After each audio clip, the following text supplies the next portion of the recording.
Hello and welcome to the Hoop Troop podcast. I am Matt O'Connor, and joining me as they do on all of our shows is my cousin Luke Drobner. What's up, guys? And my brother Mike O'Connor. Hello. We're back. Happy New Year to all our Hoop Troop listeners. 2023. Six of you. Yep, it's going to be a big year for the Hoop Troop podcast. Bigger year for NBA basketball. A lot's been going on. We have plenty of guys averaging well over 30 points. The All-Star selections are starting to heat up a little bit. Guys have some serious compelling cases, and there's definitely going to be, I'd say, more than a few snubs this year. But the bigger thing that we have approaching, and something that we've been talking about all season, is the race for Victor Wembanyama and what the trade deadline is going to look like. So we wanted to use this episode to kind of go through just some theoretical trades to see what teams may or may not be inclined to do as the deadline approaches, to see how they might want to plug holes to try and make a run, or just say, screw it, we're going to suck and we're going to try and get Wemby on our team. We're Scoot Henderson. So I came up with a few trades. Luke came up with a few trades. Michael, you'll comment on these trades, and if you think of any as we're going through, feel free. For those of you watching on YouTube and honestly on Spotify too, you can watch it. I'm going to be sharing my screen with some of these trades. But it is kind of a random order, so we'll see what we get here, and we'll just see where the conversation goes. So, guys, without further ado, I'm going to start up with, let's see what I got here. All right. Let me know when you can see my trade. We got OG Anunoby headed to the Trailblazers. That's what you're for seeing. Justice Winslow, Josh Hart, Keon Johnson, and a 2025 first-round pick. It's so funny that isn't what I'm seeing on my screen. But all right, let me go pull that one up. We're seeing the OG Anunoby trade. Let me pull up the OG Anunoby trade. All right, there we go. Now I can see that on my end. So this is one that I made. And granted, I made this probably 2 weeks ago. But I do think that the Raptors are going to be inclined to sell. If you look at where they've been and just their record as a whole, they're currently sitting right now. 12th. What's up? 12th in the East. Yeah. So they are currently 16-20. They're a little in no man's land. They might want to think about retooling and moving some of their better players. And I think there would be a huge market for OG Anunoby. And I think there's a few teams that could really benefit from having him, namely the Blazers. I'm surprised that this says they'd lose a win. The hardest part in making this trade that I ran into, and you guys can kind of comment on this as well, was realistically the fact that Josh Hart makes $12.9 million, and it was hard to really balance out the 17.3 coming back from Anunoby. But I do think he'd be a great fit on the Blazers. So I'm curious what you guys think. Mike, you want to start? Sure. I mean, I think that OG Anunoby seems like one of the bigger low-hanging fruits as the trade deadline approaches. There are a handful of teams that I think didn't realize they were going to be massive sellers, and I think the Raptors is one of those teams. And I think there's a lot of potential destinations for OG, and the Trailblazers makes a ton of sense. How different is he from Jeremy Grant? I don't watch enough OG Anunoby. Like, does he They would serve different roles. So you would allow Jeremy Grant to be more of an offensive threat, and you would allow OG Anunoby to come in and be more of a defensive stopper on the wing, which is kind of something they need.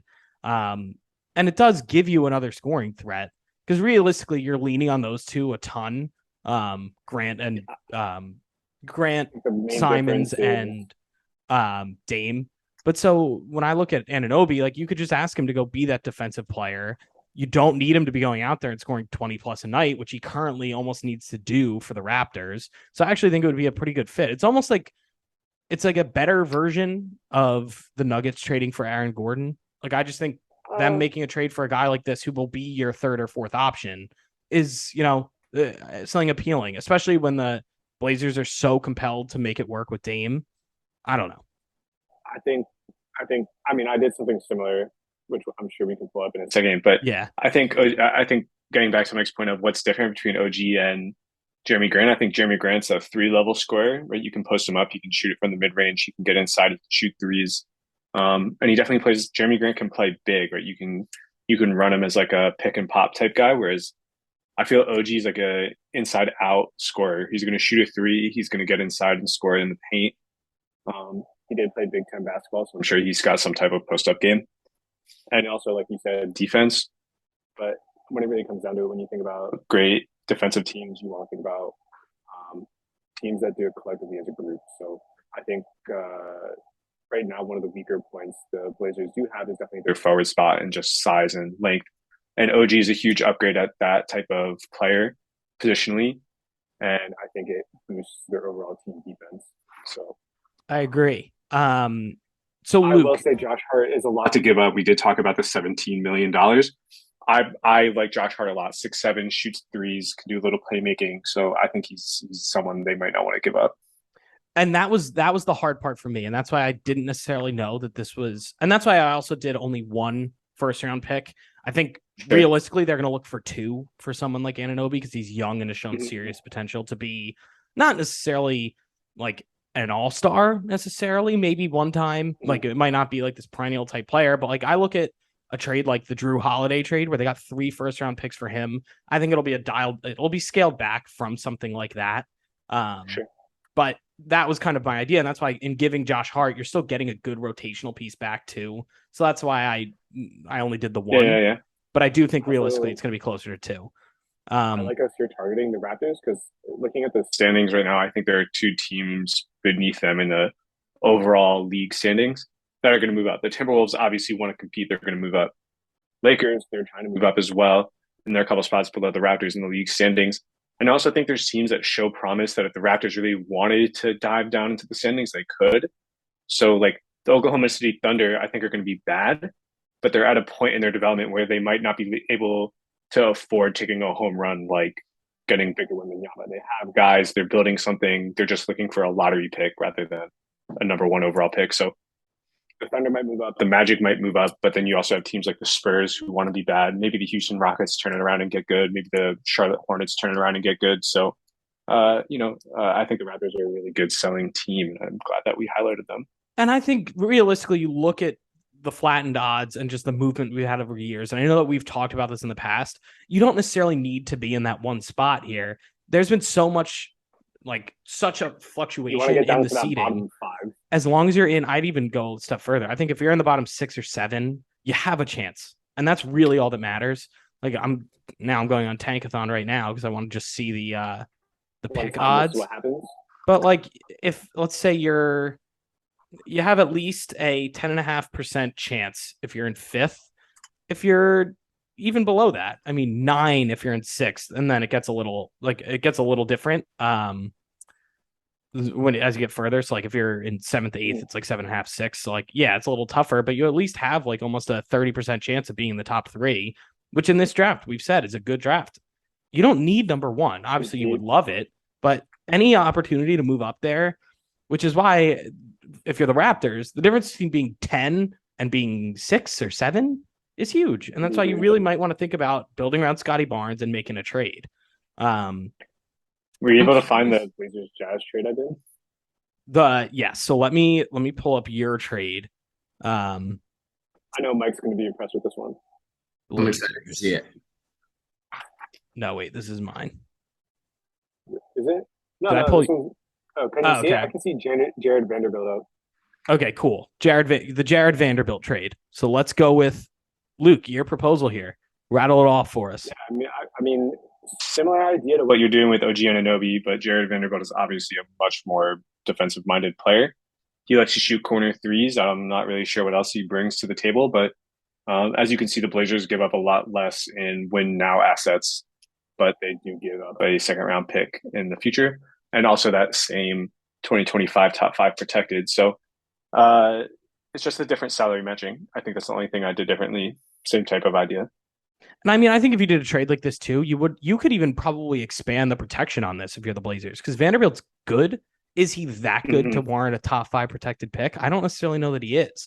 So I think you can remember the Jazz. I think you can make that like a lottery protected pick, and the Jazz would still take it. Sure. But you're right. I think it is a similar idea where you're looking for this more defensive minded player to offset their offense they have, which they've shown has been pretty prolific, at least the 2 guards, and then Jeremy Grant when they've, either of them have been hurt, he's gone off too. So I do think they need to add to that defense a little bit more. And yeah, this is definitely a viable option because you don't have to give up Josh Hart as well. So am I making the conclusion here that you guys both think it's I would guess or assume that you both think it's inevitable that the Portland Trail Blazers are going to make a trade by the deadline?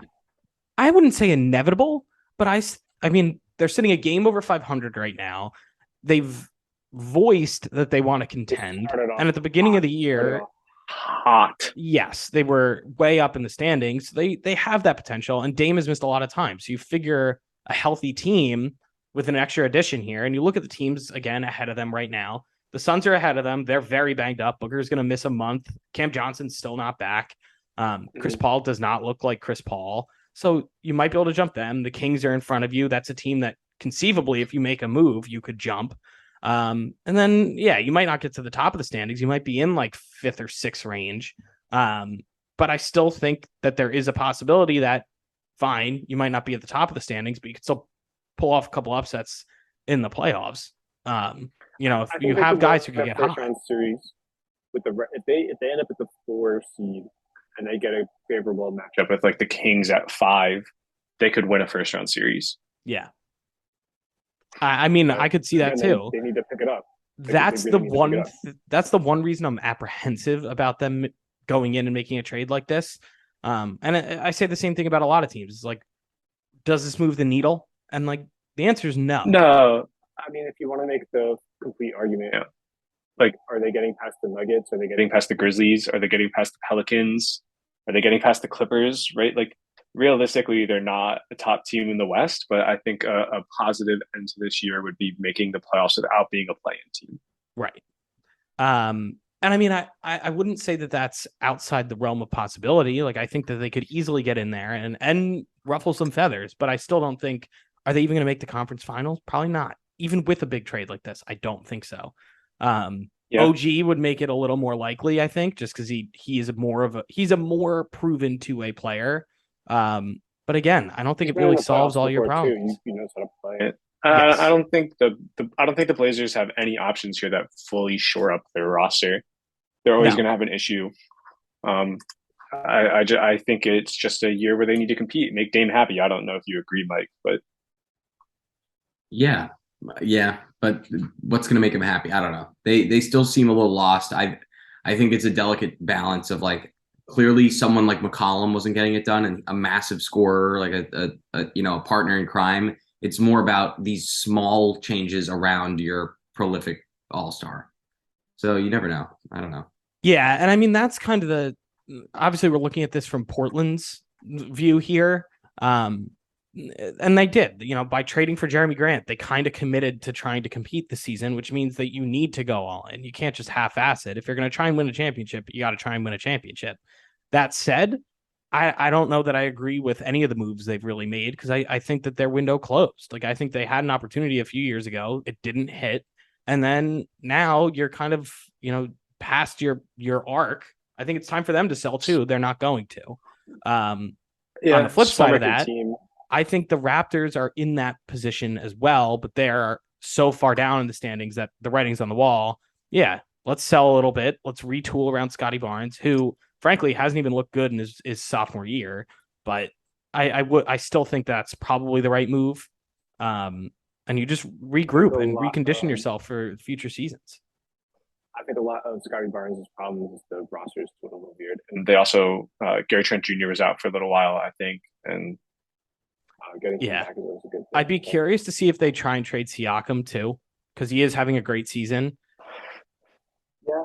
I don't know if anybody has the right assets, right? Like, if you think about selling him at a high point, like, what is it? What is his price tag? And is anybody willing to give that up in the middle of the season? Yeah, exactly. I don't necessarily know, but I'm just saying, I think for them, everyone except for Scotty Barnes should be on the table. Sure. You think about trading a Gary Trent, you think about trading, honestly, Fred VanVleet, you think about trading a lot of these guys.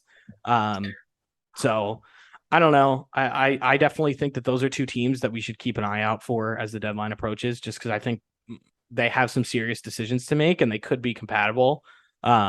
And then Luke, you obviously pulling the Jazz into this as well. I think that they naturally are a good trade fit. Get as many picks as they want. Yeah, exactly. They're looking for picks, and they have players that you could move to get picks. But yeah, all right. So Luke, I'm now gonna pull up another random trade that we put together. Let's see what we got here. Fire tips. This is one that you sent. I love these are insane. I'm loving this. So I just pulled up which one did I just pull up? Now I'm getting thrown off. The screen's blurry. I can't. We got Wizards, Suns, and Bucks. Wizards, Suns, and Bucks. All right. I'm trying to get the Suns to pull Jay Crowder off that roster and get a power forward, another suitable power forward in Kyle Kuzma, who obviously has been in a lot of rumors this year, as the Wizards have been pretty average. And then the Bucks trying to follow their championship formula. They had PJ Tucker in there when they won the championship. They bring in a very similar type player in Jay Crowder. Obviously Giannis has developed a little bit. There's a lot of continuity on that roster in Milwaukee. So adding someone like a Jay Crowder, who's a really great glue guy, I don't think is an issue.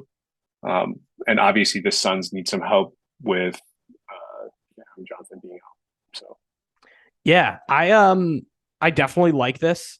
I do think Kuzma is someone to look out for at the deadline too, mostly because I'm pretty sure he's a player option after this year, and he's definitely opting out. So at 13 million over like 13 million per year for 2 years, really you're getting him on an expiring, and then it sounds like he's going to want somewhere around 20-ish per year, which I think is fair. He's been playing well this season, which is also something I think the Suns should consider doing. So you're right. Or if they decide, hey, it's not really working, at the end of the year, you let him walk and you let Cam Johnson start, and then you have $20 million worth of salary at your disposal. So I do like it. I think the hard part is the 2 picks, and I know that they have protections on them. Is Kuzma worth that? And like Shamet is he plays a role in their system. So when you think about the Suns, you got to think that their windows now with Chris Paul already showing a decline with age. Ayton is probably uncomfortable there, at least from what outside reports can kind of understand in his relationship with the organization. You kind of expect him to walk after this extension. So why not just go all in right now and hope for the best? Obviously, you still have a little bit left in Ayton. Let's say, Chris Paul does end up sputtering out. You don't give up anything too long in the future. And if you really wanted to, you can say like, hey, Ayton, we were wrong. We really want to re-up. We want to commit to you. So, you never know. I also think another sneaky thing, Damon Lee, who won championships with the Warriors, also going to the Bucks, who I think could add a lot for them. Yeah, definitely. No, I totally agree with that. And I actually very much like the fact that you brought the Suns up in this, because now, and I was thinking this before, I made similar trades with them to try and trade for a power forward and get rid of Crowder before. But now that Booker is hurt, they desperately need someone to score. I just watched them play. I mean, we're recording this January 2nd. I watched them play the Knicks today. They could not score the basketball. There was just no offense. And so they need someone now to step in and do that. And the Knicks by no means are a consistent defensive team. So, they've been better, but they've obviously shown lapses. They lost to the Spurs. They're hit or miss. But we need Star J back. Yeah, I mean, sure. We were missing RJ and Obi. They were missing Booker and Cam Johnson. So who's missing more in that equation? But regardless, they need someone in at least the interim, that however many weeks, 2-3 weeks, come in, score in bunches, and keep them in games. Because Chris Paul, sure, he can facilitate. He's just not the same threat he was. I mean, he's notably a step slower than he's been.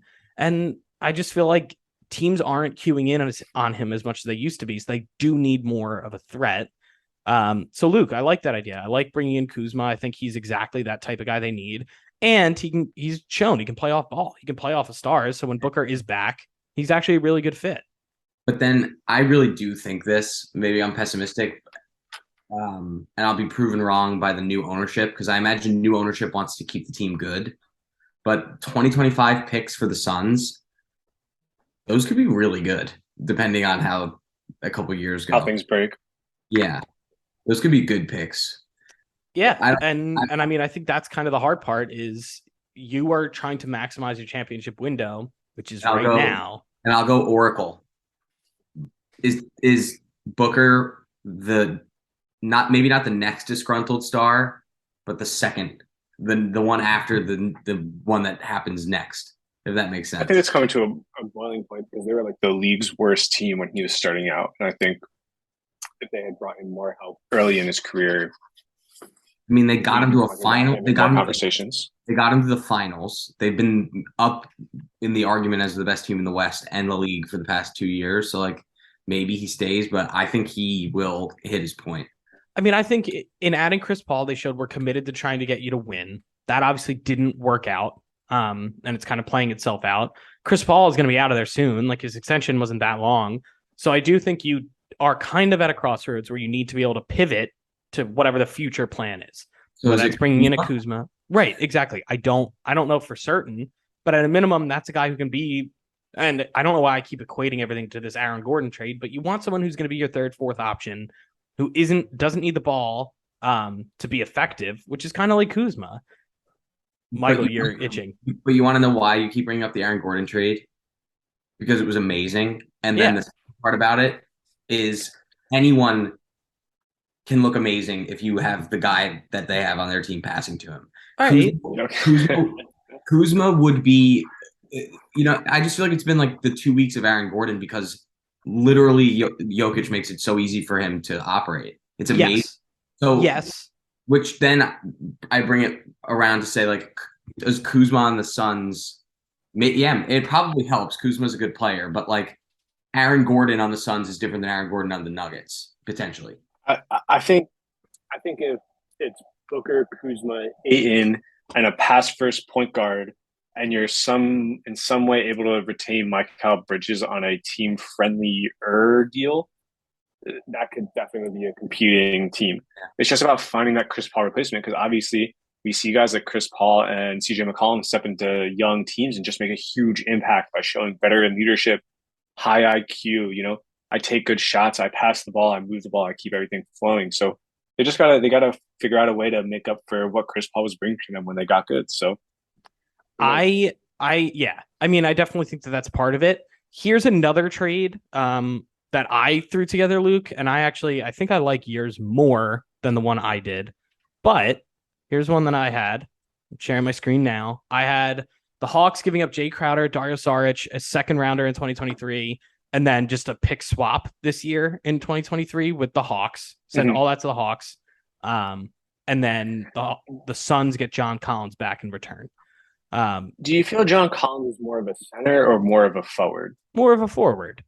I mean, he shoots the ball. He's definitely, I wouldn't say he plays center. I mean, they have Capella in there. They have Okongwu. Like, he definitely plays the four, at least for them. And I think you can go small with him. So if the Suns want to run a gun, you can. I do think he also kind of fits how we were talking about Kuzma making somewhere around 20 million. That's about what Collins is doing. So this is just one idea I had where you're looking for some scoring in the interim, someone who can play off ball against these stars. So I think we have the same idea. I do think Kuzma is probably a better fit than John Collins, but it's just a similar construct.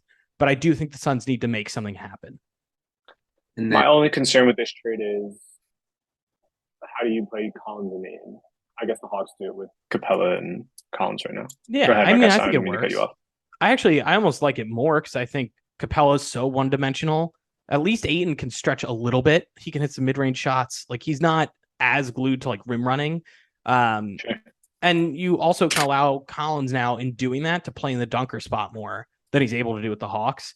And then lastly, I think the Hawks are kind of in disarray and they need a little bit of a change. And I think bringing in more of a stable veteran in Jay Crowder, who I know that's saying a lot considering he's like boycotting playing because he's not starting. But I think bringing in guys like that could help kind of settle the locker room a bit. So I just think it's something that they might want to look into. And obviously John Collins is in rumors every other day. So just that was my one little idea for a trade. I think the Suns are buyers. I think the Suns are definitely buyers. How are you not if you have Devin Booker on your roster and Yeah. Chris Paul? Yeah. Like, So I far, just think you think have they're to. better than their record shows. Sitting at 7 right now in the West, I think they could definitely be up a little higher. I think obviously no one expected the Kings to be this good, so the West is always good. And you kind of expected the Suns to be up there in the top 4, but I think they're just plagued by injuries, and it's really been affecting them. And obviously, I wouldn't call Jay Crowder an injury, but he's just not playing. And so you have sure. so much of your payroll injured or not active. I'll put it that way. That it's going to be impossible for you to be any higher. You need your best guys available, and they don't have them, which is why they're probably pressed to make a move soon because you don't want to slip. Sure. You don't want to risk being in. I mean, if you just look at the standings alone, like you don't want to risk having to play the Nuggets, even the Pelicans, the Clippers in the first round. The Grizzlies look good. Like you want to do your best to try and sneak into that top 4. And right now you're close enough. You're still only a game and a half back of 4th. So like you could still be there, but you don't want to lose these 4 weeks while Booker's out. So they got to try and make a trade soon. So that way they don't fall off too much. That's how I look at it. All right. So let's see here. Let's change pace a little bit. I have kind of a lame trade, but it's in the same idea of these teams need to do something soon to both commit in opposite ends of the spectrum. So this trade is inspired by one of the worst lottery picks we've seen. Oh my God. A James Wiseman for Jakob Poeltl swap. Poeltl is not going to be on the Spurs next year. They're definitely looking to dump him, and he's a winning player, so he's hurting their team. The Spurs can absolutely take away, they can take a gamble on James Wiseman. They can take their time and see if they can get him right. I mean, he's shown flashes. He's just he's a net negative right now. Arrogant. And so they need time to just let him play through some of his struggles. Who better to do that under than Greg Popovich? And the Warriors would seriously benefit from getting Jakob Poeltl. The numbers work out. It makes sense. I mean, I like this trade actually. It's definitely something that needs to. There's pressure on both sides, right? Because obviously Popovich is going to be around for the next 10 years to develop Wiseman. So if you really wanted him to learn and understand the Popovich mentality and kind of get into a rhythm in the Spurs organization and things like that, which is generally an organization that expects a lot out of their players from off the court type of perspective. I know James Wiseman has had some issues within the organization with the Warriors, and I think that's kind of the reason why he's like in and out of lineups. And right. I think Jakob Poeltl would be something the Warriors would really, really need. Poeltl is on my fantasy team. He does average 3 assists per game, so he is a good passer, and he's a big body to get to match up with. I think Kevon Looney is obviously a great option at center, but when you can throw in a 7-footer and match up against guys like, what happens if you face Embiid in the finals, or you got Jokic in the Western Conference Finals or something like that, right? You need a big body to throw on some of these guys just to make it a little more difficult and slow them down. So Poeltl just gives them lineups, and obviously he still gives what Looney does. And it seems like he's just a good system fit. Like he really does feel like a guy you can plug into that type of offense, and it'll go pretty smoothly. I mean, not that they're the same, but I think the Spurs are very focused on ball movement. That's just always been their staple, which is essentially what the Warriors do. You're not going to be a focal point, which I don't think he would have any objection to if he's on that Warriors team. But you look at the Warriors right now sitting at 19 and 18. They're currently in the 9th spot. Granted, they're tied for 8th. And, they have potential to make some moves too. The same things we're saying about the Suns of like, you really want to try and be somewhere in the top 4. The Warriors could do that as well. But Steph's been hurt. You really got to try and make a push because it's not like Clay is carrying you. Jordan Poole has been good, but probably not like the leader you need right now. So you got to do something now to just kind of weather the storm until Steph gets back. And then when Steph gets back, like I could see them being a great pick and roll combo. I could see just a lot of things going on here. So I don't know. I personally think that they can't waste this window of Steph being this good when they could potentially win another championship, putting $10 million of James Wiseman up and down from the G League just because they drafted him second. They got to give up on the experiment. Someone else can take the risk, and they should look to try and make a move like that now. 2 questions. What year was Wiseman's draft again? Who did they pass on? They passed on LaMelo. So when Anthony Yeah, Edwards, then they took Edwards, Wiseman, and then it went LaMelo. Can't blame them. Can't blame them. Like they didn't No. feel like they needed LaMelo. It was tough. Like I definitely think I don't know. Because everyone else they passed on, yes, I agree. They made the right call. I mean, obviously in a redraft, I think you'll see Halliburton go a lot higher. Oh, yeah. But yes, I agree. I think generally, with all the hype behind Wiseman, it made sense for them to pick him. You know what they should have done? They definitely made the right pick. They needed a big. They didn't need LaMelo. Like They it just. They should have traded the pick if you can turn back time. Yeah, realistically, but that's essentially what you'd be doing now. But yeah, they could have traded it for an unknown versus now you're getting a bum, kind of, you know. But are you getting a bum? Pirtle's not bad. No. I'm saying like the other team. Yes. Right. The other team is getting what they now know what Wiseman is, like kind of a bust. So kind of a bust, but there's still so much potential because he's so athletic. Like he has such a unique skill set that he could be good. He just doesn't quite have that basketball IQ, which is why it makes sense for him to go to the Spurs. Yes. You don't have to raise your hand, just talk. Because I'm a Nuggets bandwagon fan now. Pirtle to the Nuggets. Do you think there's anything there, or do you think that doesn't make any sense? Depends what they'd have to trade. But like, I personally think if the Nuggets want to win, they need to do one extra little thing. They could use a better backup center. I mean, they're currently. I think DeAndre Jordan is their backup, which not great. If I could be the Oracle again, I think DeAndre Jordan's not a Nugget by the end of this season, and they've made one more little push that shores them up in a couple places. The thing is, I don't necessarily know where they need shoring up because you look at again top to bottom their team. One of their best lineups is actually one without all of their starters in it. So they have a pretty good lineup to close out games where you would obviously roll out Jokic, you'd roll out Jamal Murray, Aaron Gordon, but then Bruce Brown and Kentavious Caldwell-Pope for a defensive element, which means you're leaving Michael Porter Jr. on your bench to close out games. Not ideal, but almost necessary because you have enough offense with the other guys. Those guys are so great complementary. It's almost like how they fit so seamlessly, Bruce Brown with Brooklyn around stars. Sure. And then KCP, we've seen in the past with the Lakers.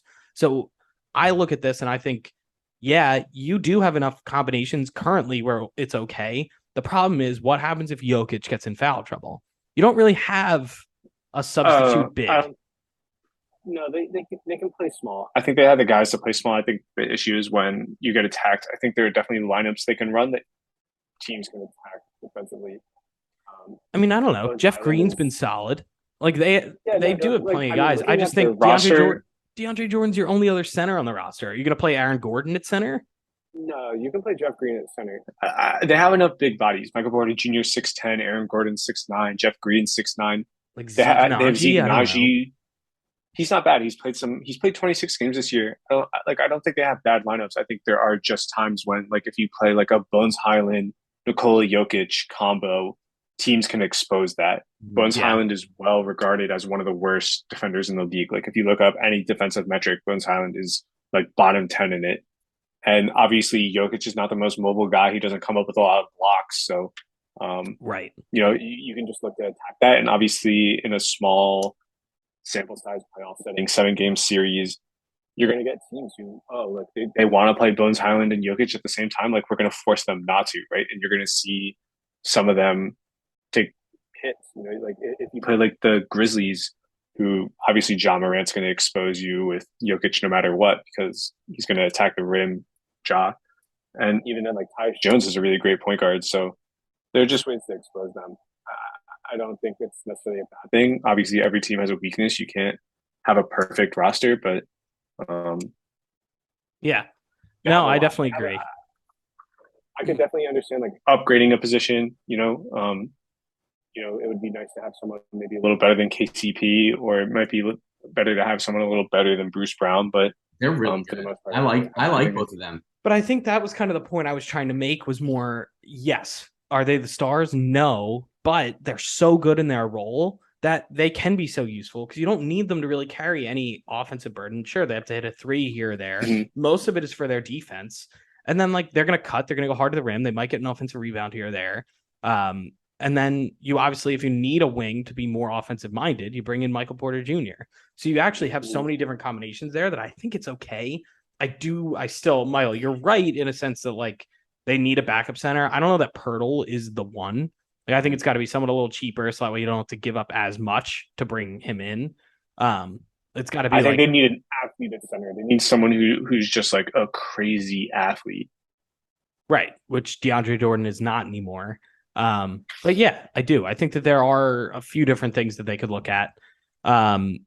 So I don't know, but I don't necessarily think the Nuggets are most in need of a move because they're obviously at the top of the standings right now. They could do a little something here or there to like slightly improve to make their chances better, but for now, I think they're okay. Mm-hmm. If they could find a way to do like a Jeff Green, Miles Turner swap, I think that would be unreal. But obviously, like super unrealistic trade. So Yeah, that's the problem. It's just and like also, how are you going to play it? You're gonna if you're trading for Miles Turner, you're going to start him, and that's almost impossible. yeah, but I think you can find a way to like have Jokic weak side at all times and just kind of run everything into Turner and he can block shots. It So would be interesting. Luke, I am going to now come back to one of your trades since we were talking about the Spurs, and I noticed that they're in this trade that you sent. I'm pulling up another one you got here. So you have the Mavericks going win now mode. You have the Mavs trading for Levine and Pirtle, who was aforementioned. The Bulls get Davis Bertans, Tim Hardaway Jr., 3 first-round picks from the Mavericks. They all have protections. The Spurs get JaVale McGee, Jaden Hardy, and 2 second-round picks. Walk me through your logic on this one. Mike, I want to hear you go first before I tell you. I love this. What I was thinking. I really like it for the Mavericks. I don't know. I can't really speak to the other ones and like what the Bulls want to accomplish. Right. But I think the Mavericks certainly need to buy.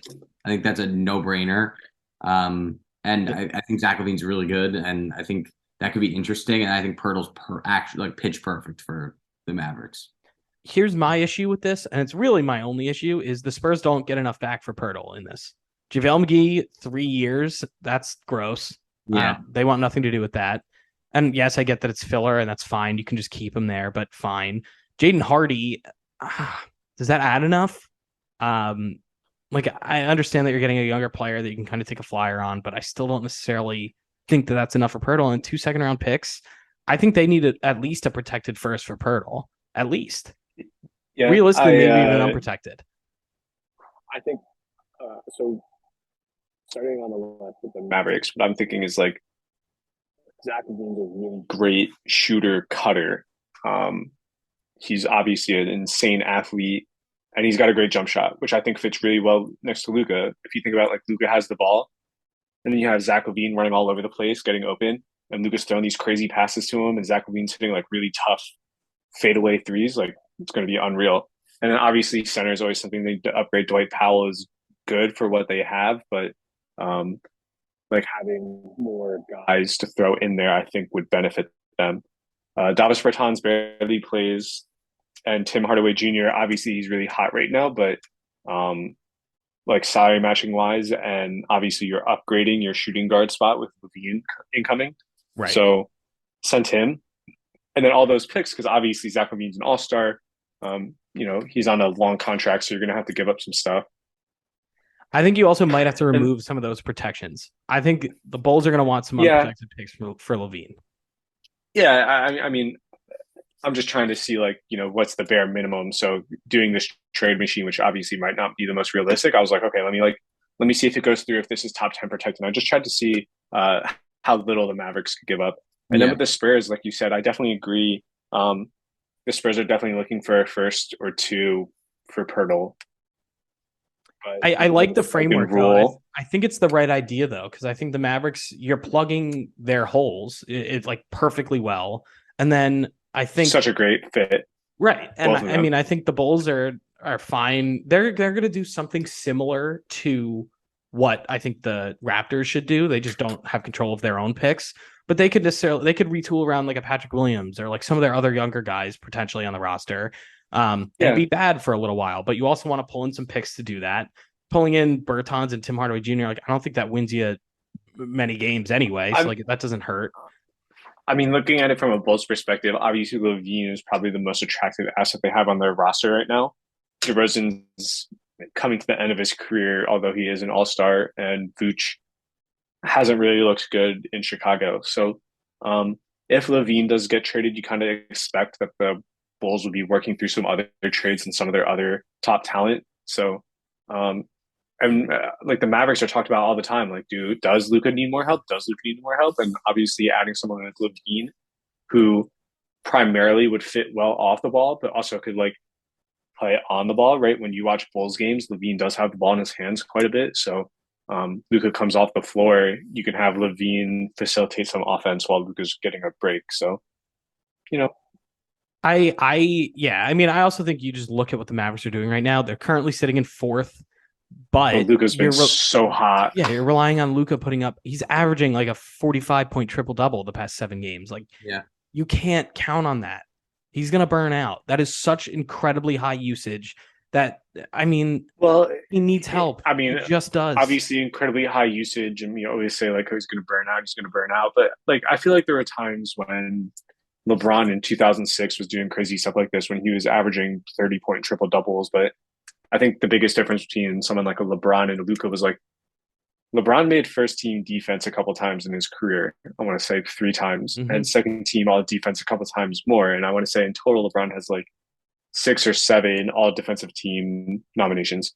Luka will never in his entire career make an all defensive team. I cannot see it happening. I'd be shocked.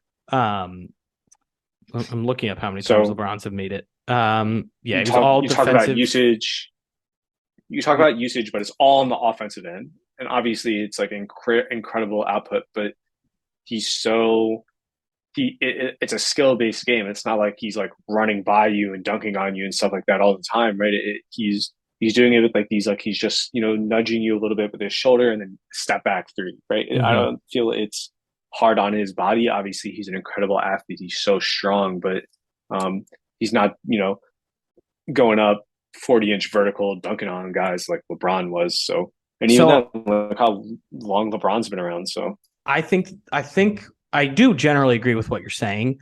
The one thing I will point out, though, is you obviously drew attention to LeBron in his original stint in Cleveland. They never brought him any help, and he left because they couldn't win. They cannot win. I think it's a completely different situation with Luka. They cannot win if he doesn't have help. No. I mean, obviously they're not going to win without help, but like roster development takes such a long time, and I think kind of like what you see with the Mavericks did with their last superstar in Dirk. And they're like, look, Dirk, you might not win 5 rings like Kobe, but if you stick here with us, I promise you we'll get a ring. We'll end up at some point having a roster around you that's good enough. And I can't help but feel that Luka Doncic, under the tutelage of Dirk and in a situation like he has at the Mavericks, that it's not that they haven't made changes. It's not like every year they're bringing in more garbage vet minimums or anything like that. Slowly over time, this roster has matured. And each year they get slightly better in the standing. So I don't see Luka growing frustrated. I think he's probably very happy in Dallas. Whereas LeBron, I feel when it was his time to leave and head to Miami, it was year after year, he became slightly more frustrated. You know what I mean? So I don't quite agree, because if you look at what Dirk had his whole time, I mean, he played with Steve Nash there. Like, he had good teams. Like, it's not like he wasn't devoid of stars. Like, he played with other high-level talent, got close, and I mean, finally Steve Nash won. wasn't an MVP until he went back to Phoenix. All right, but I'm just saying the principle was there. He was playing with great players. Luka, Christian Wood's an all-star. Jalen Brunson was. Christian Wood is not an all-star. Christian Wood is not an all-star. Yes, he is. He made an all-star team, didn't he? Not now. I don't think he ever did. And also, he's hardly even playing on this team. Yeah, I don't know. Yeah, but I think that has to do with more with fit. You have guys like Dorian Finney-Smith and Maxi Kleber.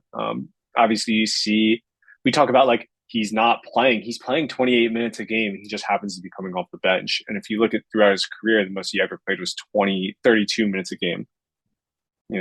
So I still don't think that's enough. I think you have to show the guy, if you're the Mavericks, you need to show him that you're buying in. And I can't think of any move. But how fast do you have to buy in? When you have a couple of years. Well, I think it comes hand in hand with if you've drafted the guy, and you never know, it could be a bust, it couldn't be, but if you draft the guy who has now accelerated your timeline to now, like that, they picked the guy who made it now. I don't know if it's now. It could It be in is 2 years. now. It could be in 3 years. He's It's about my- keeping Luca happy enough to bring him back for next contract. He's literally If he's in his, three-time All NBA already, right? Or more. Three-time first. I just you don't want to do what the Lakers are doing right now and just absolutely strap your team. Like they're so afraid to trade the last two assets they have because they're like, LeBron's already out the door. Like, what trade can we make with Russ and two unprotected first round picks that's going to make LeBron happy enough to stay for the long term? And even then, like, LeBron stays in the long term. Do we want a 43-year-old LeBron James on our roster? Right. So I understand Luka's young. He's at the beginning of his career, but do I strap my roster for him? Do I strap my advantage or leverage for the future? It's slowly over time. You wait, you see who's coming in for this, free agency class. Maybe you bring someone. It's way easier to bring someone to Dallas than it is to bring someone to Cleveland. Like Joakim Noah said it in like a classic end game press conference. He was like, "Who vacations in Cleveland?" Yeah. You know. But like, I'd be happy to go play in Dallas. It's a big city. It's a big market. I'm with Luka Doncic. Yes. You're making a good point. And then I would also, I think a good case study would be like, how long was Steph in Golden State? How long did that take? But they drafted. I mean, it took them time. They drafted Clay. They drafted Draymond, and it wasn't like it was just immediate.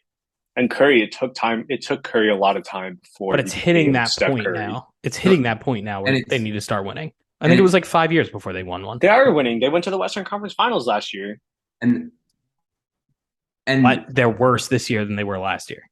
And I'll just say again, I was bringing up the Steph thing, but I don't think Steph was that good until his potential didn't get hit until 26, maybe 27. So Luka's doing something that has now accelerated the timeline, is what I'm saying. That they need to be like, all right, if our floor could be a Western Conference final, like why are we not there? We need to be there. And I mean, also, have you noticed Luka? He's 23.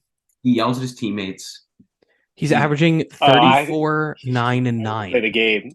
He's averaging 34, 9, and 9. He needs help. He needs help. No, he doesn't. He's 23. You can't say to yourself, this is in his prime superstar. You cannot say that whatsoever. But you're wasting. You're being gifted. Slowly. You're being gifted. Waste time. Waste time. You're being gifted with waste time. Are you insane? He's going to leave until he's 26. You cannot realistically expect yourself to compete for an NBA championship. That's facts. That's insane. Facts. Look at every NBA. Look at the greatest players in NBA history. They did not win a championship until they were 26. No, but you're being gifted with the opportunity to do something that no one else has done. No, these players of this matter. nature don't come around like this. Giannis had one of the best seasons PER wise ever, and I don't think they won a championship that year. He was 25. The Bucks still needed time to put a couple more pieces around him. You have to do it very slowly. You have to make sure that you're building a roster currently while giving yourself a future. Because if you just take away your future, then you can't do anything. With Luka Doncic on this roster, you will never sign a big name free agent. Guys like Jason Tatum would never, ever, ever, ever, ever, ever. Jaylen Brown would never, ever, ever, ever, ever want to come sign with Dallas Mavericks. Why? Right? Zach LaVine. Because if I'm Jaylen Brown and I'm leaving Boston, it's because I want to be number one. And I know if Luka Doncic is there, I will never be a number one. You know who you're going to get? You're going to get guys like Tim Hardaway Jr. You're going to get guys like Spencer Dinwiddie. Those are the guys who are coming to your team in free agency, right? I could not disagree more. I could not disagree more. If you trade your picks now, you take away what you have, because let's say you trade for Zach LaVine and then all of a sudden, you sign a whole bunch of free agents, but they don't really mesh well with Zach LaVine. It's about making the right moves at the right time. You use so much time with Luka. Make him happy. Make him happy. Make him happy. He's plenty happy. Trust me. He's 23. He's playing basketball. He's having fun. There's no pressure on the Mavericks. Zero pressure. I think the sooner you make a smart move, I agree with you. You shouldn't just do something to do something. But if the right move is there, or a move that does make you better, you could win a championship this season. I know you're saying, oh, no, you can't because he's 23. No. Luke, you could. Do you realize what he's doing on a nightly basis? He's picking people apart. He's gone deep in the playoffs. How many technical fouls does Luka Doncic have? You telling me that's not going to bubble over in a hard-fought Western Conference Finals? No. It really like it will. It will. He's so young. He's so young. He's a So child. what? He's a baby. It doesn't When matter. I was 23, I was the biggest doo-doo head of all time. And so There's what? no way Luka. He's not ready to win a championship. Oh my God. Great. He's a great player. He puts up great stats. Not ready to win a championship. It's that simple. Wholeheartedly disagree. I think if you were to put a great complementary player with him on this team, they could win a championship this season. He's playing that well. If you had someone else, if you put a LeBron, if you had someone better than Luka Doncic, IQ wise, championship level wise, like a LeBron James on this team, you could win a championship. I think if they had I think if they had a Chris Middleton type, they could win a championship. No, 100%. I mean, I think Pirtle and Levine will do a little something. Like, yeah, in your trade, do a little something. Maybe you go to 7 in the Western Conference Finals this year. You're not winning it. You're not going to the finals. Maybe you go to the finals. You lose in 4. I don't know that that's a guarantee. I don't. Who are you gonna? Oh, now you want to play the Boston Celtics? You want to play the Milwaukee Bucks, who've been there before? Giannis will destroy whoever they have at center. Destroy whoever they have power forward. Can they build a wall to beat Giannis? Can they build a wall to beat Embiid? They had one of the best defenses in the league last year, and that was with Brunson. This is interesting. I didn't see this coming at all. I don't know why I'm so violently defending the Mavericks. The Clippers will raw dog them again in the Western Conference Finals. Yeah, maybe come down to it. No, if they make a move, with the current roster as constructed, yes, and that's the point I'm trying to make. They cannot go in with this because all you're saying is, "Oh, we got to the conference finals last year because you were amazing. Do it again." We're not changing anything. We lost. We actually got rid of your good friend point guard and brought in a center that we're just going to bring off the bench. No, that's not how this works. Yes, no. Also, it's not how Mark Cuban operates. Takes time. It's not how Mark Cuban will operate. And it wasn't like they let Brunson walk. That is what it was. They could have paid him. They could have paid him before the deadline. Dumb contract. They could have given him 4 years, $55 million, and they wouldn't do it. Are you happy with the current construction of the New York Knicks roster? See, now you're pivoting. You're pivoting because I have you. I'm happier. Yeah. I'm happier this year than I have been in a long time. How about that? With the Knicks. I think that's fair. Because Julius Randle got MVP chance in the Garden tonight, and I wanted to throw up. Yeah, I go back and forth on it because he's just the weirdest player in the NBA. I mean, his 4 years in New York, he went from being hated to loved to hated to now everyone's like, all right, I guess we love him again. Like watching I would even argue that this season is better than his All NBA season. He's just playing better. I agree. But Trae Young had the whole city of New York absolutely on fire because he beat us in 5. You're going to lose to Trae Young and the Hawks. I mean, they also good anymore. They also beat the Sixers that year. The Hawks aren't even good anymore. The Sixers are such a mess, and they had Ben Simmons on the team when they lost to the Hawks. So that's also true. No, I don't know. I also don't want this just to pivot to the Knicks, but so we've been on for close to an hour, and we do have a couple more trades left. So I want to do some quick hitters and just see what you guys think. I'm going to put them up real quick. That way we get through just a couple more. All right, so let me start. This I think this is one I threw together. And Luke, I'm using this to pivot because you just had this guy in a trade. I have Zach LaVine to the Heat for Oladipo, Caleb Martin, their whole roster. Oladipo, Caleb Martin, Duncan Robinson, Omer Yurtseven, Nikola Jovic, and 2 unprotected firsts. I'm not really sure what the Bulls are trying to get out of this. 2 first-round picks and Jovic, who's young and whatever. Yeah, and then you need salary to match, and then some of the you're not overly committed. Like obviously after this year, Yurtseven gone. Caleb Martin has 3 years left at a cheap price point. You might be able to flip him later on. Duncan Robinson, you're probably stuck with, but whatever. I think you have to find a third team to take some of these players because when you think about your roster's capped at 15 plus the 2-way contracts. Are there people on the current Bulls roster that they're willing to part ways with, cut them, things like that? So, who gets cut from this trade, and I could definitely understand picking up those 2 first-round picks, but I also don't know, like 2 unprotected first for Levine feels fair. You might have to get an extra one in there somehow. Um, true. this was just, again, a loose one I came up with, but I do think I could see Levine totally moving. And I think the Heat need an offensive minded guard. Yes, they could really they use do. one because they're relying a ton on Tyler Hero right now, which I don't think is the best model if you want to try and win a championship. They also still need a power forward, but that's beside the point. All right, so that was one trade. Let me X out of that. Let me go to one that you have. Let's see here. I think the last 2, we did my Blazers one. We did All right. Mavs. So this Did one we is do kind Suns of and Bucks? Yeah, the last ones are jokes. all right. So I'll go to 2 of my, before we go to your jokes, I'll go to 2 of mine that are not jokes. So now I'm giving you my Utah Jazz Clippers trade. I think the Clippers could benefit I from kind of like that. trading for Mike Conley. They give up Batum and Reggie Jackson, so nothing that's overly contributing to your team right now. And then just Boston College legend. Yeah, I mean, obviously it's hard for me to see him go to the Jazz, but then you trade 4 second-round picks in consecutive years. I don't see any reason why the Jazz would need more than 4 second-round picks for an aging Mike Conley on $22.6 million a year.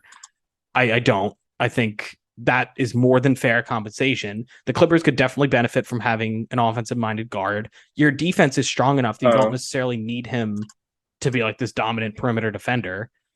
I think both Reggie Jackson and John Wall are offensive-minded guards. I think the biggest problem with the Clippers is efficiency. When Paul George and Kawhi Leonard are back, do you want to play John Wall big minutes? Do you want to play Reggie Jackson big minutes?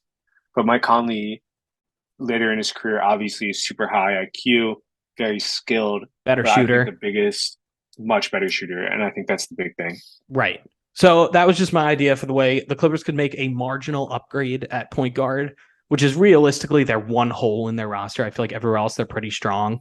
So that was my one thought there. So that's my quick hitter on the Jazz and the Clippers. Then let me see. I had one more. Let me share this bad boy. This one, kind of, Luke, I'm seeing that you have kind of a joke trade and mine's similar. Like that, I don't think it's possible, but it's one that I have in mind. I have the Knicks deciding to finally trade Julius Randle. They trade him to the Suns. They get back Dario Saric, Torrey Craig, Grayson Allen from the Bucks. They get back an unprotected first in 2025 from the Suns, a 2023 first that's lottery protected from the Suns, a second round pick in 2023 from the Bucks, and then a 2024 lottery protected first round pick from the Bucks as well. And then the Bucks would get Jay Crowder. So again, it's a very awkward trade, but it's a 3-way trade where Jay Crowder gets to the Bucks, which I know we mentioned in the past. The Knicks finally get rid of Randall. They sell him high, so they're getting a ton of picks back. You have a bunch of expiring salary, which the Knicks are probably interested in if they're moving on from Randall. And then the Suns get that offensive-minded forward that they need. I think it makes a ton of sense for them to try and trade for Randall. But again, this might not be the perfect framework. I'd like this for the Suns to figure out how to use Randall productively. I think a lot of the reason why I'm so frustrated with Randall all the time is because he does like this take a bad shot, offensive rebound, a whole bunch of pump fakes, and like hopes he gets fouled, and sometimes he does, and sometimes he doesn't. Thankfully, the refs have been nice to him so far this season, so he's looked really great at times. And also, Julius Randle is shooting the heck out of the ball from 3, which is always great. Right. But going back to our point where like he's so on, off, and Mike's point of like understanding a little more about what Wiseman is, do teams fully understand what Julius Randle is?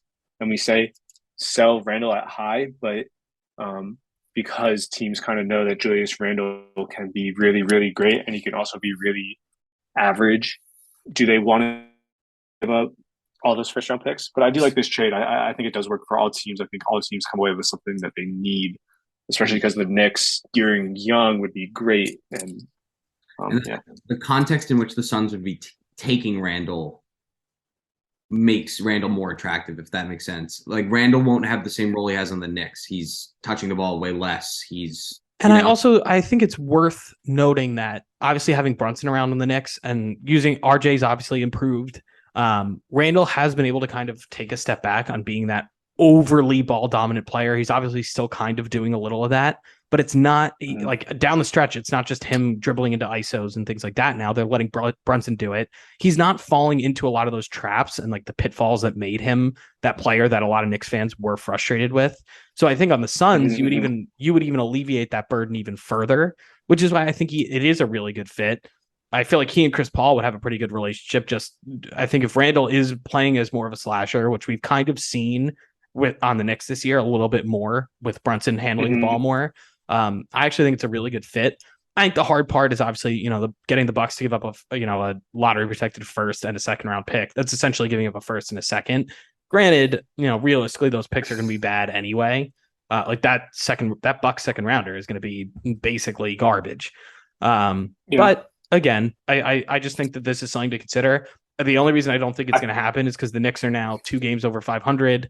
They're playing really well. Randall's playing at a high level. They are trying to win now. I almost think they're going to make a trade in the opposite.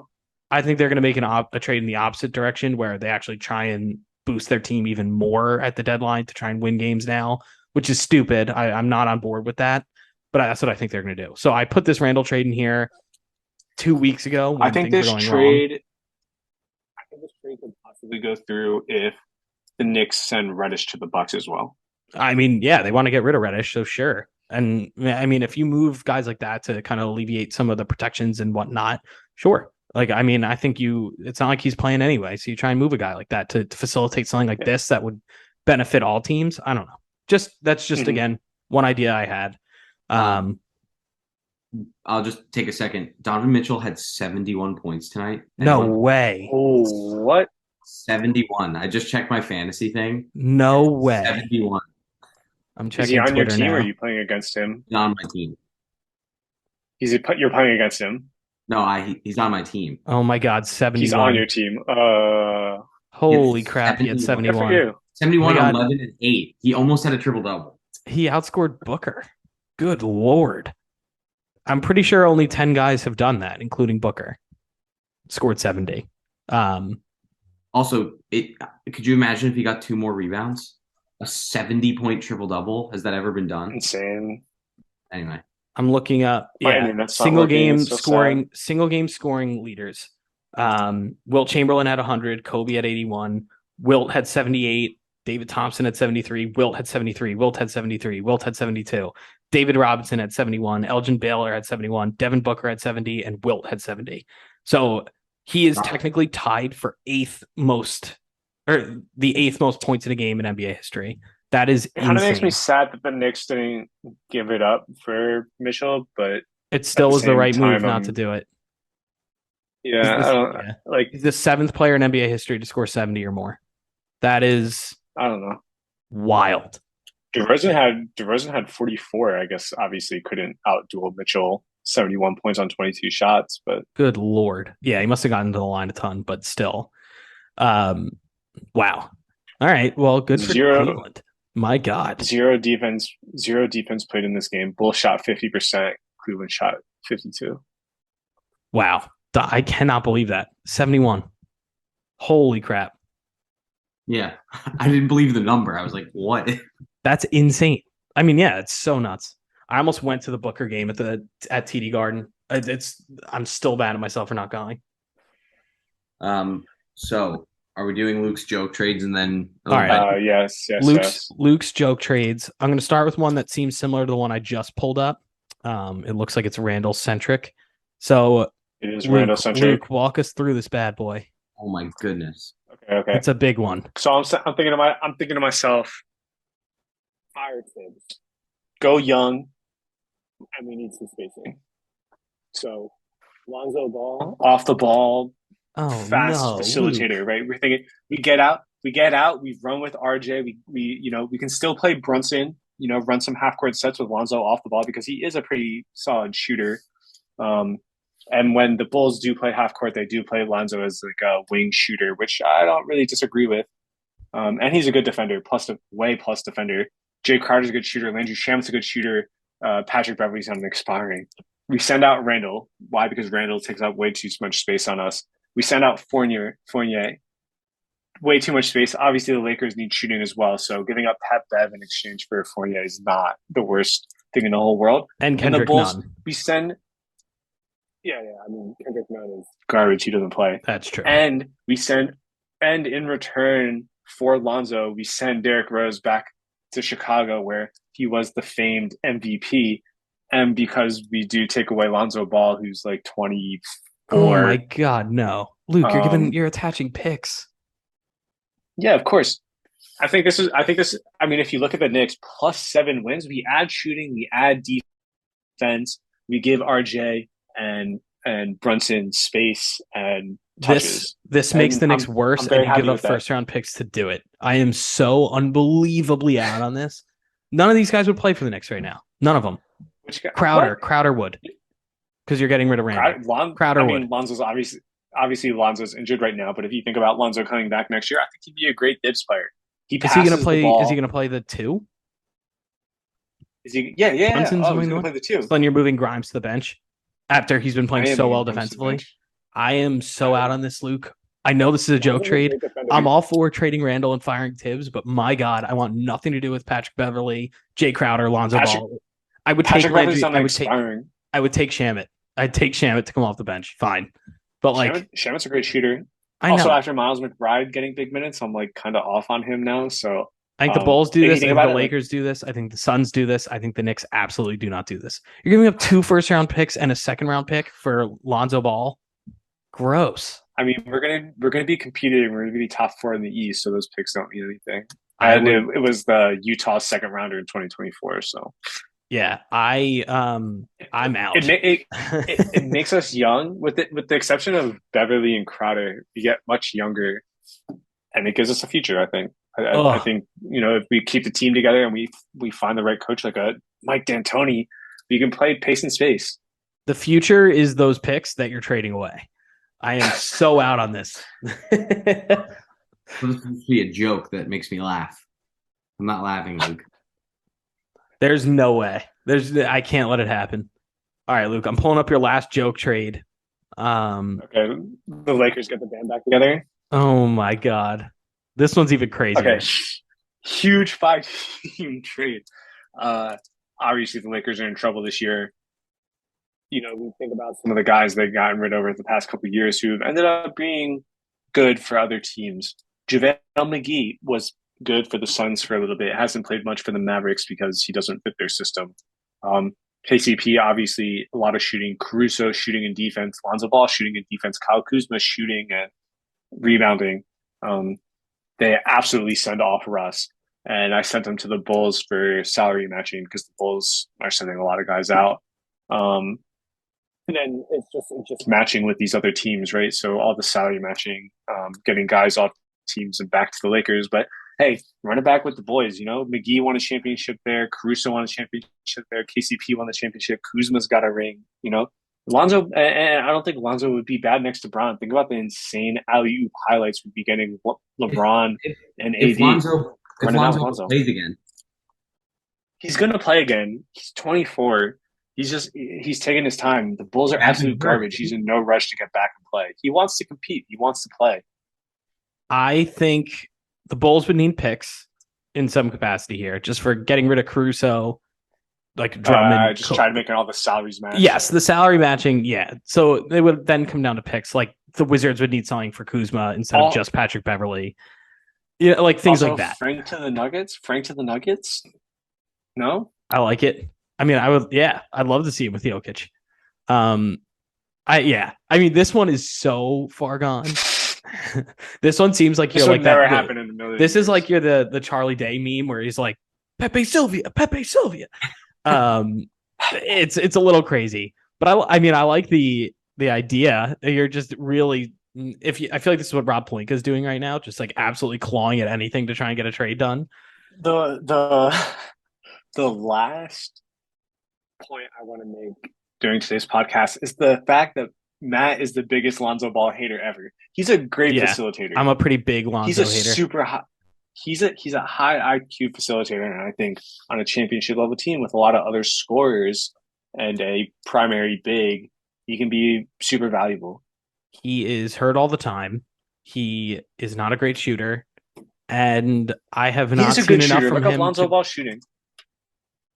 Let me Google Lonzo Ball shooting. No, I mean, I don't know. He's making $20 million he's a had year his for the troubles in next the 3 past. years. He is not worth $20 million a year. He's not.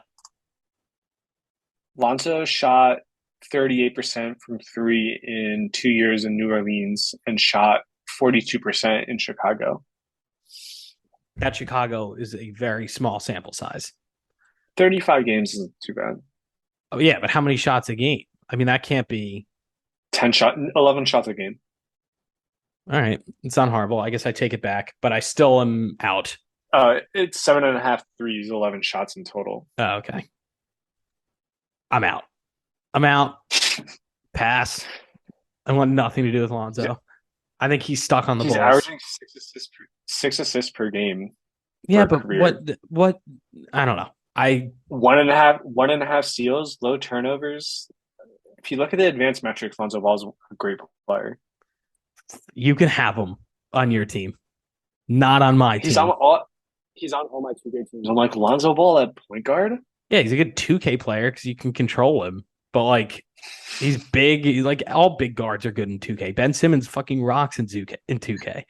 Like, it has nothing to do with if they're actually good in real life. Pass. No, thank you, Luke. On that note. Yeah. On that note, now that I'm dunking on your trades and Lonzo Ball, we've been on here for a little while. It's like 10:40. I have work in the morning. We all have work in the morning.